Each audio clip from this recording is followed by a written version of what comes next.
Hi, I'm Anoosh. And I'm Ailbhe. And on today's New Statesman podcast, we discuss the non-dom scandal, and you ask us, how should Labour respond to it?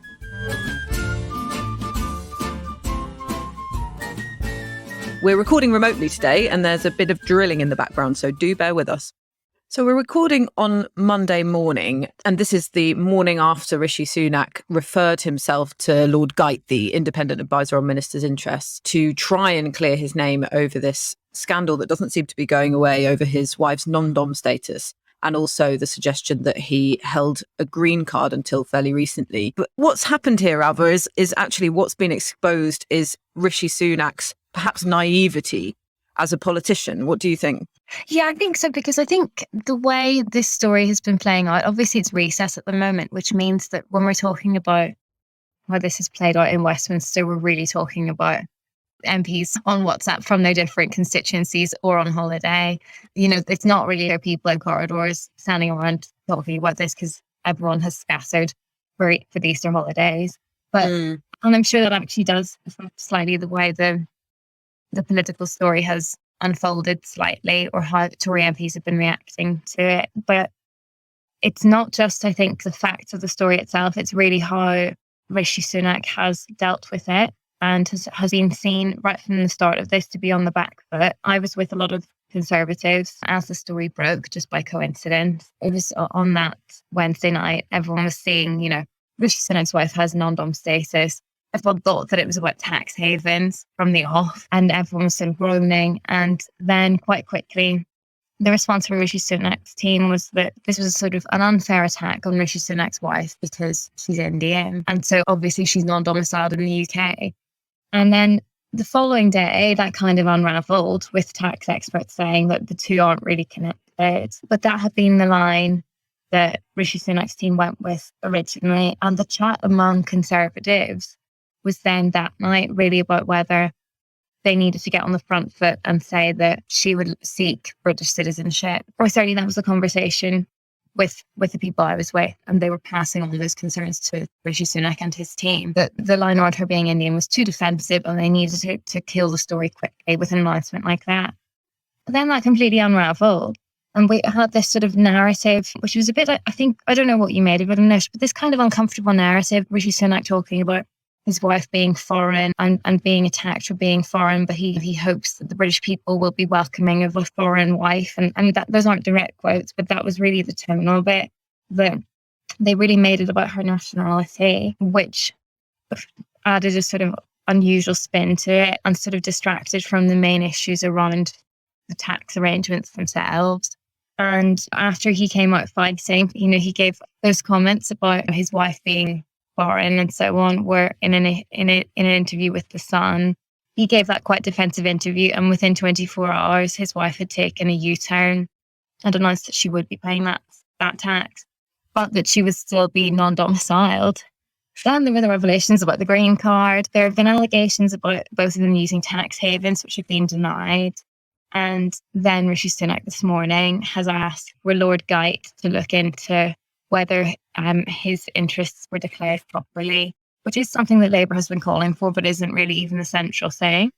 So I think overall, I think the chat from Conservative MPs who are watching this from their holiday homes or their constituencies is more that this has just revealed Rishi Sunak's inexperience as a politician beyond all else. Not just that he allowed some of these things to persist well into his ministerial career, but that then this is his first real sort of scandal or tricky time as a politician.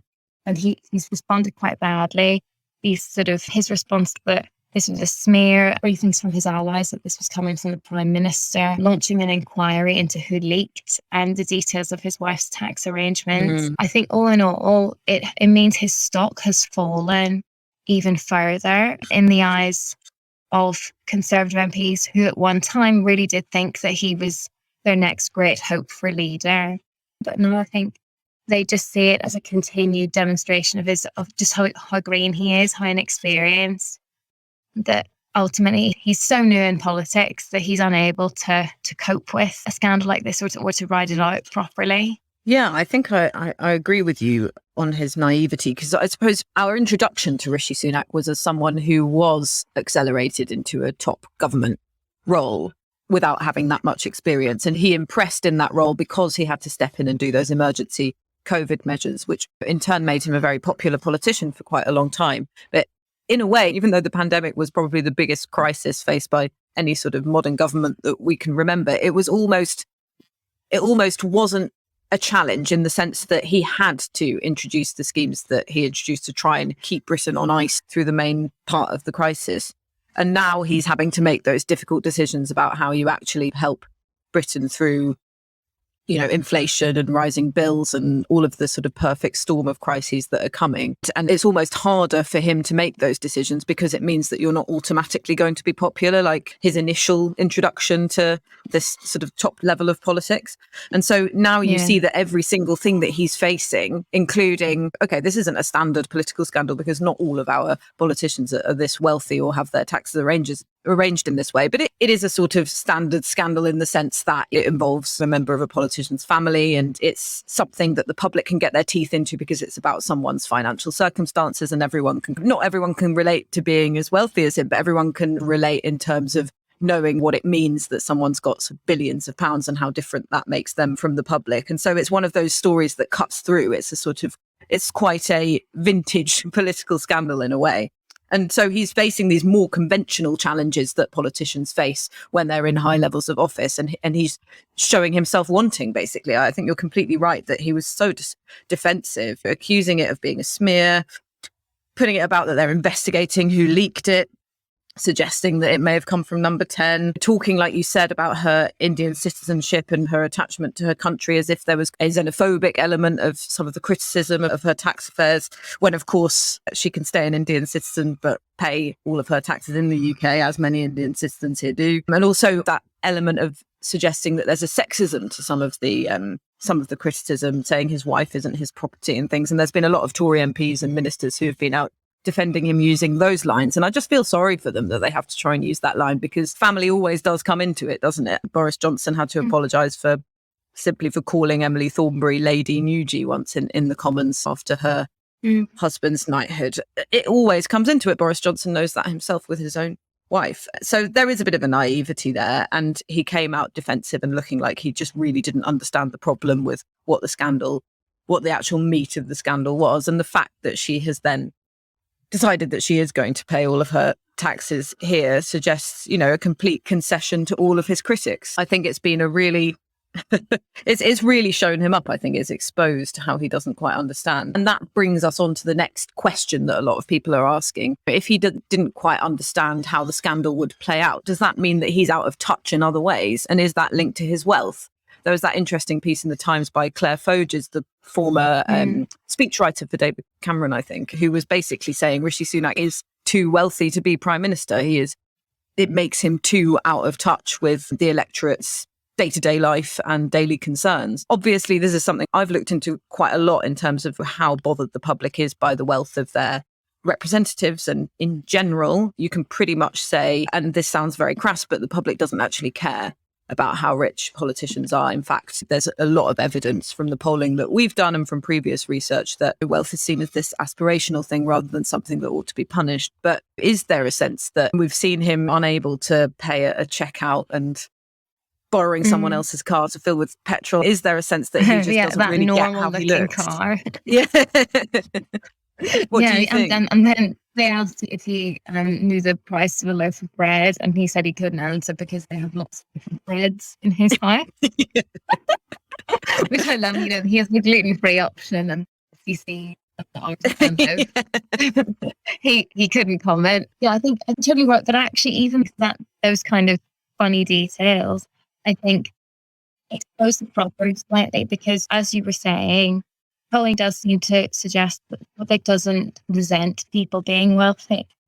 But I think that people do find wealth very interesting. I think the British class system is absolutely best with it. When you look at sort of the way that the sidebar of shame in the Daily Mail works, or Mail Online works, or fascination with the monarchy or anything, I think so much of British society or British public life is fascinated by the lives of rich people. So even though no one is resentful of the kind of wealth that Rishi Sunak and Akshata Murty have, people take a huge amount of interest in it, which probably creates a similar kind of problem, because if listeners are anything like me, they will have, even long before this scandal broke, I was quite interested by Rishi Sunak as the richest member of parliament the UK has ever had, and looking up all his different houses and finding out more about his father-in-law. I'm really interested in that. And I think that there's a readership for that kind of thing in the Sun newspaper, in different tabloids and so on, like just the property portfolio of the Chancellor and his family. It just means, I think, that then you have that, people are interested in it, even if they don't mind it, combined with these sort of revelations around tax arrangements and so on, which are perfectly legal, but getting a little bit during a cost of living crisis. And I think it just means that he ends up, it just reinforces this perception that Rishi Sunak misunderstood the public mood at the onset of the cost of living crisis, didn't really understand the kind of help that people would require. And it's not that he does it deliberately, but that actually his life experience has ill-equipped him to make the kind of decisions that he needs to be making as Chancellor. I think that's absolutely right, that even though the British public might not resent that kind of wealth, they are really interested in it, and they are particularly interested in it and, likely to have a negative opinion of it if there's an element of hypocrisy there. So you saw how much rage there was among the public during the Barnard Castle gate and Partygate as well, because people were being told to do something, and then the people who were telling them to do something were doing something different. And I think there's a risk of this. Okay, no actual laws were broken, but Rishi Sunak is in charge of tax policy in this country. And if his own wife has an arrangement which means that she doesn't pay as much tax as she could to the UK sort of exchequer, then there is an element of hypocrisy there. And that's what really ends up riling up the British public. It's the one rule for them and another for us, rather than just the basic fact that Rishi Sunak and Akshata Murty are very wealthy and perhaps live lifestyles that people couldn't possibly imagine. But there's also a feeling, I think, within the government that the sort of media storm around this is missing one of the points, which is why we have this non-dom status at all. Government lawyers would argue that a lot of people who are non-domiciled in the UK say, one day I'm going to go back to wherever X country that they're actually domiciled in. But it's a way of not paying your tax or avoiding paying your taxes for as long as possible in that time, with no real intention to actually return. And so I think it's got a bad reputation among sort of some officials who do think that it's time for that status to be reformed or even scrapped. Even if no rules were broken, there is a sort of bad vibe about non-domiciled status, especially for the Tory party, who have struggled with scandals around it in the past. So I think there is a risk there in terms of their reputation, because of the fact that they're so wealthy that they have arrangements like this. And there is a likelihood that more details could come out. It's just so interesting the way that this then comes full circle to some of the themes we were talking about a few weeks ago in relation to a totally different story, in relation to sanctions on Russia and the wider role of the City of London and the UK as a place where the ultra-rich go to launder their wealth. And we had Ailbhe on the podcast a few weeks ago talking about that. It's been a theme of the public conversation in recent weeks. And this, in a way, is another manifestation of it, that non-dom status is perfectly legal. But why do we have it? To incentivize really wealthy people to come to the UK, but without paying too much tax on their overseas income. It's just another way in which the UK has been set up to accommodate that over decades. And I just find it interesting the way that this is converging in different ways. It comes back to the same story. And actually, people started scrutinising Rishi Sunak's wife's tax arrangement off the back of looking at which companies were still taking profits from Russia, because the initial allegation of hypocrisy against Rishi Sunak was that he was asking British businesses to remove investments from Russia while his wife continued having a stake in her father's company, which still had a Moscow office and was still taking profits from Russia. They have since closed their Moscow operations. But it just means that we're having, I think, this moment where we're talking about the status of the super rich in London in a really different way. And a lot of stuff that's perfectly legal around whether that's Russian oligarchs or a billionaire heiress who's married to the Chancellor. That's true. I mean, it really is salient at the moment in the way that the machinations of international wealth in London might not have been at another time. You do get the impression that some of this stuff, I've heard that some of it had been reported in Private Eye before, but it's becoming... it's become the scandal that it is now, perhaps because of the sort of low ebb Rishi Sunak is at politically after his spring statement, which was seen as lacking in terms of its response to the people who need support most through the cost of living crisis. Yeah, and I think one thing, this is slightly tangential, but one thing I would add quickly before we move on to part two is just speaking of Rishi Sunak's political inexperience, a sort of an honourable mention to someone demonstrating his political experience, to Sajid Javid, to reveal that he personally had benefited from non-dom status for a very long time. It has come out on the front foot and admitted it. It was on the front page of the Sunday Times, but quite low down.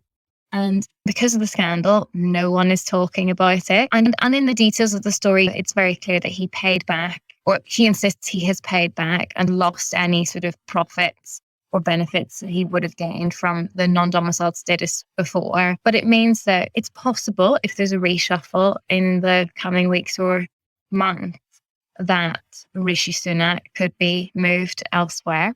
And even though the chat at the moment is around swapping Rishi Sunak and Liz Truss, Sajid Javid would also be a really likely contender. And he's just completely insulated himself from that criticism by getting on the front foot with it, which I think is a sort of neat lesson for Rishi Sunak, maybe, in terms of where you play these scandals, that if you nip it in the bud and get ahead of the story, people can't call on Sajid Javid to do anything more than he's already done. He's paid it all back and declared it and apologised. Labour can't be calling for an inquiry.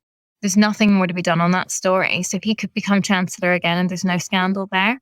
I think that's really interesting, that a little subplot during the Rishi Sunak tax saga. That's really interesting, yeah. And it does show, actually, doesn't it, that it's all about what kind of politician you are. When politicians kept being asked what the price of a pint of milk is and things during the recession, it was Boris Johnson who came through that as Mayor of London the best, where he just said, no, but I can tell you the price of champagne. And, it sounds terrible to us, but as journalists, because we know exactly what he's doing there, it shows that the type of politician that you are, or the political choices that you make, can help ride you through these kind of accusations of being out of touch. Hello, it's Ailbhe here. This is just a reminder that as a podcast listener, you have the option of subscribing to The New Statesman with a very special offer. At the moment, you can subscribe from £1 a week. That's 12 weeks for £12. If you go to www.newstatesman.com/podcast offer.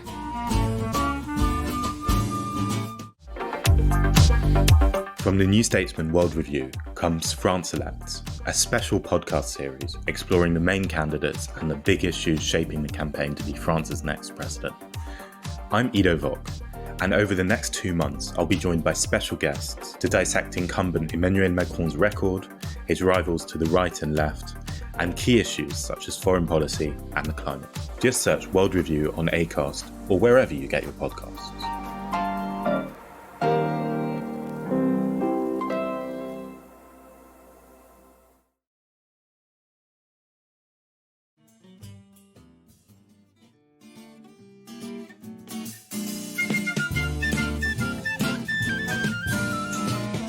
And now it's time for a section we like to call You Ask Us.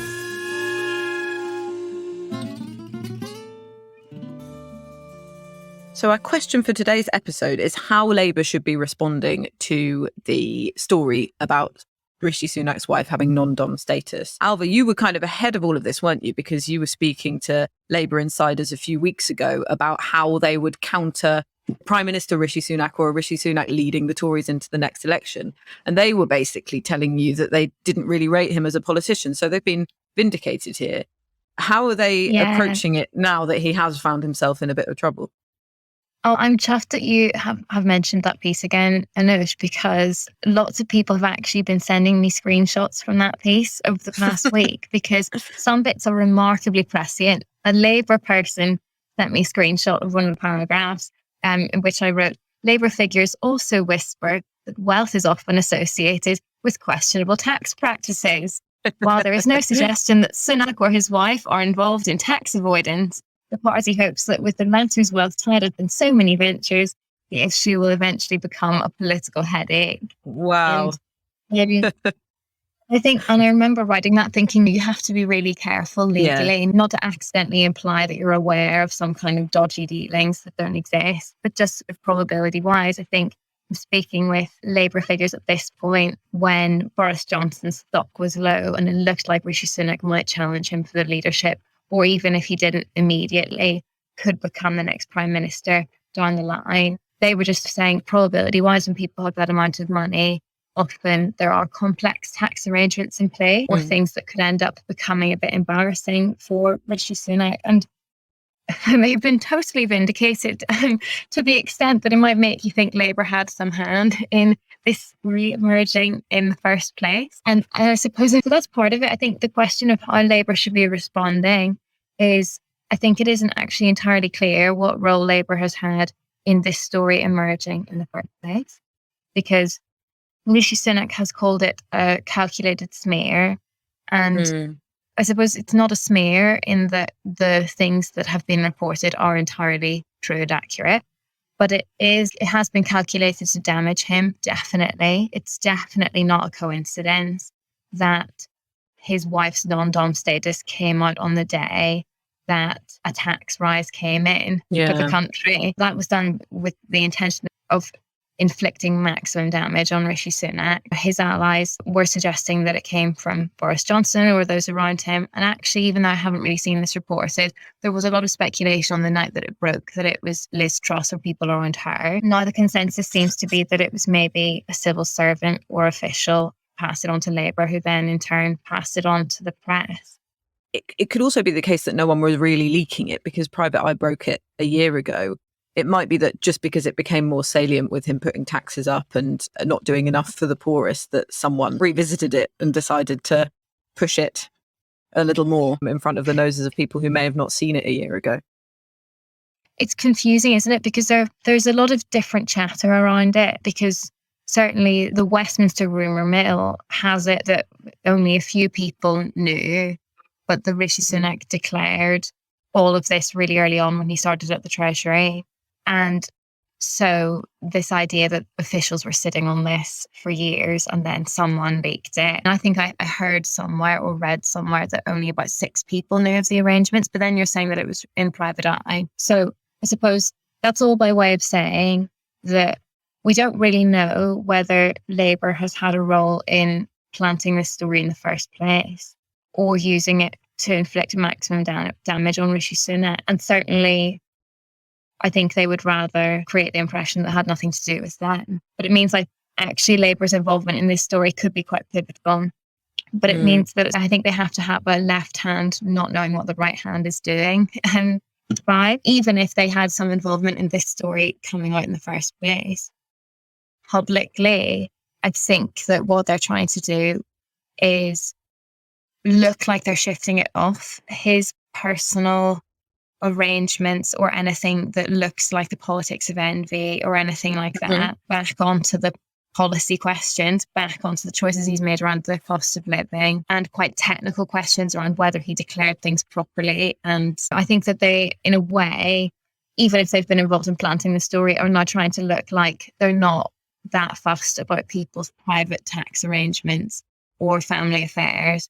They just want to know that Rishi Sunak was following the ministerial code and that scrutiny of his policies is taking place. If that makes sense, it's this sort of funny juxtaposition, even though I think that they're privately pleased to see this story getting a lot of airtime and think that it reinforces their argument that Rishi Sunak can't make the right decisions around support during the cost of living crisis because he's so out of touch. Yeah, I think I've noticed that. I've been waiting to hear that usual tirade that you expect from the Labour Party about politicians like this, that they are out of touch because of their wealth. A lot of that was used during the tax cut for millionaires under George Osborne when he was Chancellor. And they're not doing that. And I think that shows such a change in tone from when they were opposing the Conservative or coalition government during the recession. They aren't falling for that trap because they know that it's not what the public necessarily always think. But they are pinning some of this story onto hypocrisy. So I noticed Wes Streeting was pointing out the hypocrisy of one rule for them and another for the rest of us, contrasting this situation with the national insurance tax rise. And that's something that could potentially chime with what some people in the country are thinking. So I think they've been really careful to strike the right tone. And like you say, a lot of it is about the Nolan principles of public life and the ministerial code. And we expect our ministers to have a certain standard of behaviour and all of the stuff that they've used over the dodgy COVID contracts and other kind of stories about sort of the behaviour in public life and integrity and following the rules. And they're sticking to that line. It is a very Keir Starmer line, isn't it? It's a very sort of legal approach to it rather than trying to evoke some kind of emotional approach to it, saying that sort of Rishi Sunak doesn't understand ordinary people. So I've noticed that change of tone too. Whether it works, I don't know, but it certainly does chime with what we know about how the public feels about stories like this.